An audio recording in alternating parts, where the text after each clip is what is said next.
कलव्य अतिथि शिक्षक संघ के शिक्षकों ने 12 जून को पहली बार कोंडागांव पहुंचे सांसद महेश कश्यप से मुलाकात की। इस दौरान उन्होंने महेश कश्यप के समक्ष अचानक बेरोजगार हो जाने की समस्या से संबंधित चर्चा की। इस संबंध में सांसद को ज्ञापन भी सौंपा।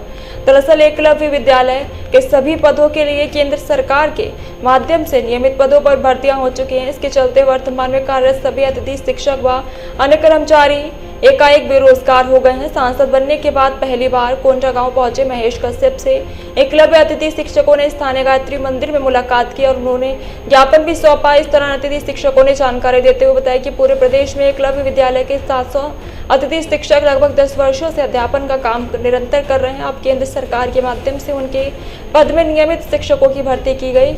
नियमित शिक्षकों की भर्ती होने से वे सभी अचानक बेरोजगार हो गए। 700 अतिथि शिक्षक और उन पर आश्रित परिवार के समक्ष बेरोजगारी की समस्या उत्पन्न हो गई। उन्होंने यह भी बताया कि 700 शिक्षकों में कई शिक्षक ऐसे भी हैं जो लगातार 10 वर्षों से अतिथि शिक्षक के तौर पर एकलव्य विद्यालय में अध्यापन का काम कर रहे थे और इसी बीच अन्य शासकीय नौकरी में आवेदन करने के लिए उनकी आयु सीमा भी समाप्त हो गई।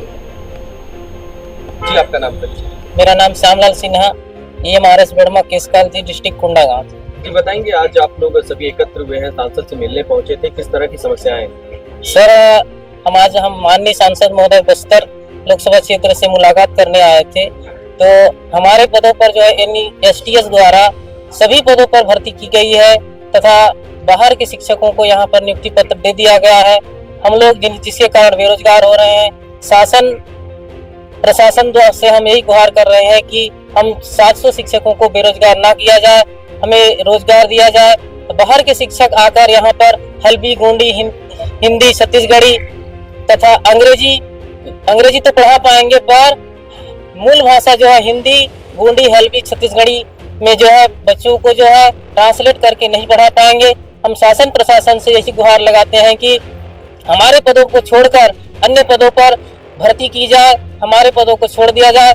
हमारे छत्तीसगढ़ शासन जो है बात करती है कि स्थानीय भर्ती में हमें प्राथमिकता देने की, लेकिन जब समय आता है तो हमें स्थानीय भर्ती में कभी प्राथमिकता नहीं दी जाती है। तथा तो सांसद महोदय के द्वारा हमें ये कहा गया है कि मैं इस विषय पर मुख्यमंत्री महोदय से चर्चा करूंगा तथा आपके लिए कोई ना कोई रोजगार की व्यवस्था करेंगे। हमारे मोदी सरकार और विष्णुदेव साय जी की सरकार जो है किसी को कभी बेरोजगार होने नहीं देगी, ऐसा सांसद महोदय के द्वारा कहा गया। तथा आपको जिले स्तर, राज्य स्तर के पदों पर मर्ज किए जाने की हमने उनसे गुहार लगाई तथा जिस पर त्वरित रूप से उन्होंने आश्वासन हमें दिया है कि नाम प्रशांत कुमार विके है। ये हमारा EMRS सिचाड़ी परसगांव जिला कोंडागांव। ये सर पिछले विगत कई वर्षों से हम लोग निस्वार्थ भाव से अपना सेवा दे रहे हैं एकलव्य स्कूल में।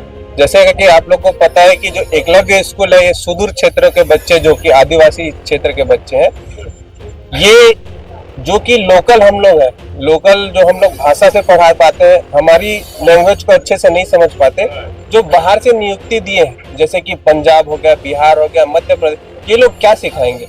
जैसे कि हमारे म्यूजिक टीचर होता है, जैसे कुछ फंक्शन होता है तो उसमें गोंडी भाषा से पूरा कार्यक्रम सिखाया जाता है। तो आप बताइए कि बाहर के जो शिक्षक है वो गोंडी भाषा क्या सिखाएंगे? तो हमारे जो शासन जो मांग करते